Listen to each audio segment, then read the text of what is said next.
नमस्कार, स्वागत है आपका डॉक्टर साहिब में। मैं हूँ आपके साथ श्रुति और आज मेरे साथ बैठी हैं बिहार की जानी-मानी स्त्री से जुड़े रोगों की विशेषज्ञ डॉक्टर उषा डिडवानिया। तो डॉक्टर साहब बहुत-बहुत स्वागत है आपका हमारे चैनल में। नमस्कार। डॉक्टर साहब कई बार ऐसा देखा गया है कि महिलाओं को प्रेगनेंसी के दौरान खासकर कई बार थायराइड की समस्या आती है या कई बार उन्हें जेस्टेशनल डायबिटीज़ जिसे हम कहते हैं वो हो जाते हैं। तो क्या वो डायबिटीज़ की जो दवा है, वो थायराइड की जो दवा है, वो उन्हें प्रेगनेंसी के बाद तक बंद कर देनी जाती है या फिर वो लाइफ लॉन्ग चलती है उनकी वो दवाएँ?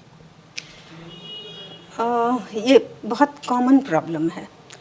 आजकल तो बहुत अधिक देखने को मिलता है, क्योंकि वैसे ही हम सभी जानते हैं कि हम लोग का कंट्री देश डायबिटीज़ के लिए एक हब हो गया है। यहाँ डायबिटीज़ के और थायराइड के लोगों मरीजों की संख्या अनियमित हो रही है, बहुत तेज़ी से बढ़ रही है। तो महिलाएं जो डायबिटीज़ से ग्रसित होती हैं, उन्हें प्रेगनेंसी हो या प्रेगनेंसी खुद एक डायबिटोजेनिक कंडीशन माना जाता है, तो प्रेगनेंसी के बाद उनका शुगर लेवल गड़बड़ हो, ये दो स्थिति हो सकती है। तो ये दोनों स्थिति महिलाओं के लिए ठीक नहीं है। तो इसमें क्या होता है, ये हाई रिस्क प्रेगनेंसी के कैटेगरी में आती है। अगर डायबिटीज़ या थायराइड दोनों में से अगर माँ सफ़र कर रही हैं तो उनकी प्रेगनेंसी, इसमें जीडीएम कहिए या पहले से अगर डायबिटिक है तो वो, इसमें ब्लड में शुगर की मात्रा अधिक हो जाती है माँ के उसमें, और उसका बहुत बुरा असर माँ पर तो जो पड़ता है, प्रेगनेंसी में जो बच्चा है उस पर भी पड़ता है। पहला तो एबॉर्शन का डर होता है, बच्चे में जेनेटिक एबनॉर्मेलिटी होने का डर होता है। अगर माँ का शुगर कंट्रोल नहीं है तो बच्चे में जन्मजात विकृति हो सकती है, बच्चे का आकार बड़ा हो सकता है, साइज पानी अधिक हो सकता है, और प्री मैच्योर डिलीवरी भी हो सकती है समय के पहले। और जो बच्चा पैदा होता है उसका शुगर कम होने का डर होता है, और वो बच्चा प्री मैच्योर बच्चे की तरह, टर्म बच्चा भी प्री मैच्योर बच्चे की तरह बिहेव करता है।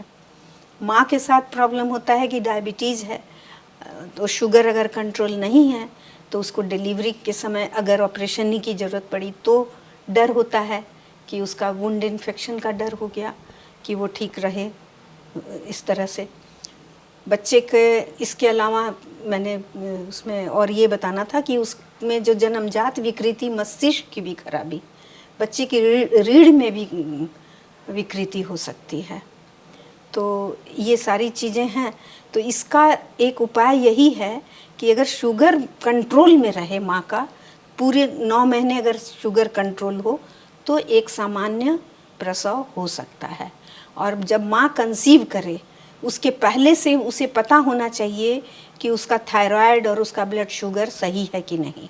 अगर गड़बड़ है, अधिक है शुगर बढ़ा हुआ या थायराइड हाइपोथायराइडिज्म है, तो पहले उसे कंसीव करने के पहले अपने ब्लड शुगर को कंट्रोल करना चाहिए, और थायराइड का जो लेवल है वो एक नॉर्मल लेवल में हो जाना चाहिए। उसके बाद ही उसे प्रेगनेंसी के लिए कोशिश करनी चाहिए। तो डॉक्टर साहब, जैसा कि आपने बताया कि महिलाओं को अगर हाइपरथायरॉयडिज्म की समस्या है या अगर डायबिटीज़ की समस्या है तो बच्चे पे बहुत असर डालती है। तो किस तरह से ये जो खतरा है, मतलब अगर हाइपरथायरॉयडिज्म की बात करें तो किस वजह से सबसे ज़्यादा हाइपरथायरॉयडिज्म बढ़ने की समस्या होती है और डायबिटीज़ बढ़ने की समस्या होती है? वो तो माँ का एक तरह से कह सकते हैं कि जेनेटिक है, माँ में डायबिटीज़ हो जाना, और थायराइड भी फैमिली में रहता है तो माँ को भी होने का डर रहता है।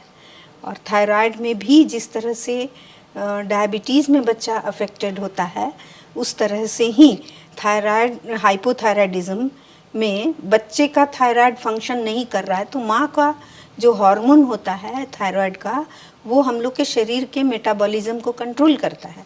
तो वो हार्मोन, माँ का हार्मोन ही बच्चे में जाके उसके मेटाबॉलिज्म को कंट्रोल करता है करीबन 3.5-4 महीने तक। उसके बाद बच्चे का थायराइड खुद हार्मोन बनाने लगता है। तो शुरू के जो 3-4 महीने होते हैं वो इस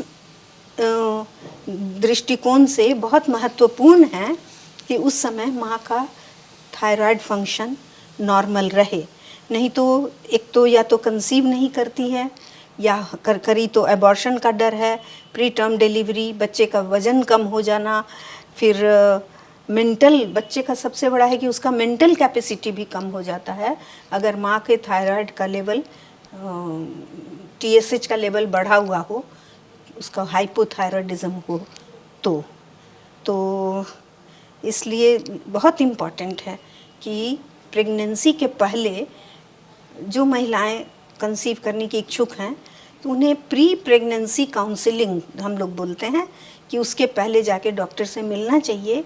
और बहुत सारी जांच होती है जिसको करा के देख लेना चाहिए कि उनको कोई तरह का इन्फेक्शन नहीं है, डायबिटीज़ नहीं है, थायराइड फंक्शन ठीक है, जिससे कि वो कंसीव करें तो एक स्वस्थ बच्चे को जन्म दे सके। तो डॉक्टर साहब, जैसा कि आपने बताया कि बच्चों के लिए अगर कोई महिला प्रेगनेंसी के इच्छुक है, कंसीव करने की इच्छुक है, तो उन्हें प्री काउंसलिंग करवाना चाहिए। बिल्कुल कराना चाहिए। तो ये कितना ज़रूरी है महिलाओं के लिए? जैसे जैसे समय के साथ हम लोग देख रहे हैं, पहले हम लोग इतना इस पर कभी भी बहुत प्रेशर नहीं देते थे। समय बीतने के साथ देख रहे हैं कि इतना डायबिटीज़ के मरीजों की संख्या बढ़ रही है। बहुत बार पेशेंट आती हैं, उनको पता ही नहीं होता है, पहली बार आती हैं और जैसे ही जांच होती है तो उनको ये बीमारियां निकलती हैं। तो फिर थोड़ा वो डर हो जाता है ना कि ये निकल रही हैं, अभी बच्चे पर कितना असर कर गई होगी, बच्चे पर क्या असर आ गया होगा, पता भी नहीं चलता है। तो हमेशा अच्छा ठीक रहेगा कि अगर वो पहले से अपने इस जांच को कितना लगता है एक बार जांच करा लेने में, कितना थोड़ा सा आना मेहनत, थोड़ा सा पैसा, लेकिन एक सेफ स्टार्ट होती है ना, वो ठीक है। तो बहुत बहुत शुक्रिया डॉक्टर साहब, आपने जो सारी जानकारी बताई है उसके लिए। धन्यवाद।